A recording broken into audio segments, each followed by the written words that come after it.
Okay, this is the next day at the pool that was green. As you can see, it's blue, but it's cloudy. It's got a lot of organic and the dead algae floating around causing that cloudiness. What I'm going to do is go ahead and vacuum the pool. Now, if you try to vacuum it and you find that you don't have pressure, you have to clean the filter before you vacuum and then do it again the next day after you get all that out. And you can see all the dead algae and all the organic material in the spa. Let me go ahead and vacuum the pool, and we'll take the filter apart the second time. Go ahead and test the water real quick to see if the chlorine level is still high. And as you can see, the chlorine level has dropped quite a bit from yesterday, but it's still pretty high. It's like 5.0, which is good. That's where we want it. We don't want the green to reform. And let me check the pH real quick to see what we got going on. And the pH is high, which is okay. And we can add some acid to bring that down. It's going to be high because of all the shock I put in. And liquid chlorine also has a pH of 8.0 or higher. So the pH will definitely shoot up when you super shock the pool.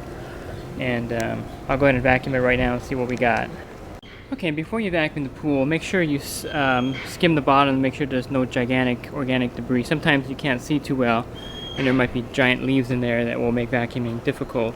Then you just want to skim the pool, let it settle down for a couple hours, and then vacuum it after you get all that main debris out. This one here, I can tell that there's not a lot of big debris in the pool. I can actually almost see the bottom. And again, if you have lots of debris in the bottom, skim it out first, then go ahead and vacuum it a few hours later to get all that dead algae dust out of the pool.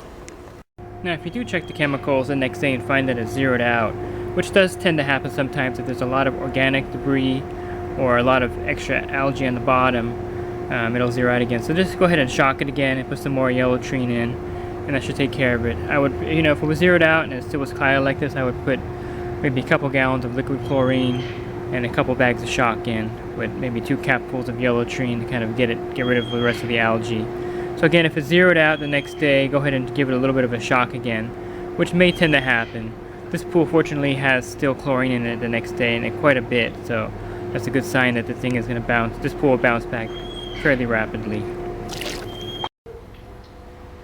Okay, so there was enough suction so I could vacuum this pool without cleaning the filter before I started the process. Again, if you go to vacuum the pool and you're getting no suction, go ahead and do the filter again, and then vacuum it, and then do the filter one more time the next day, and that should get the remainder of the dust out of the pool.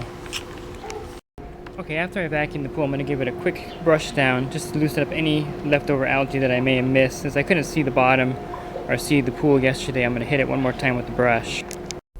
Okay, now I'm going to take the filter apart for the second time. I did it once yesterday before I started the process. I'll do it once again here to get all the green out. And it probably won't need a third cleaning. It looks like it's clearing up. I can almost see the bottom of the pool.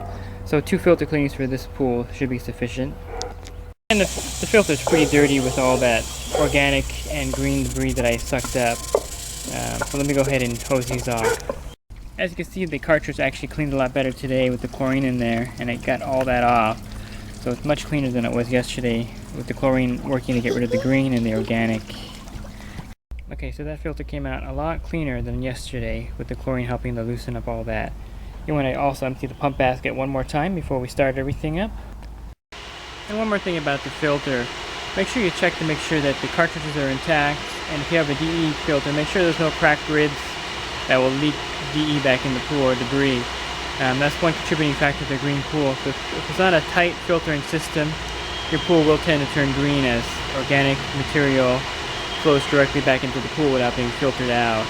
And so make sure you check your filter to make sure everything's intact. You can hear the equipment running really well now. After that second cleaning, that pump is really cranking. And we'll take a look at the pool right now. Okay, so after that thorough cleaning the second time, you can see the automatic cleaner is really working good. It's really cranking there. And I would let this pool run for another 12 to 24 hours so it clears up. But as you can see, compared to yesterday, this is totally a much better pool. There's no green at all left in here. Just a matter of clarity now. If you're in a little bit of a rush, you're having a party, you could definitely throw some clarifier in here, and that'll help clear up the water. But it'll clear up by itself just by running in a couple days. It'll be pretty much crystal clear. It just needs to circulate. And there you have it, from green to blue in 2 days. And I hope you found this video helpful, and I hope that helps you with your green pool.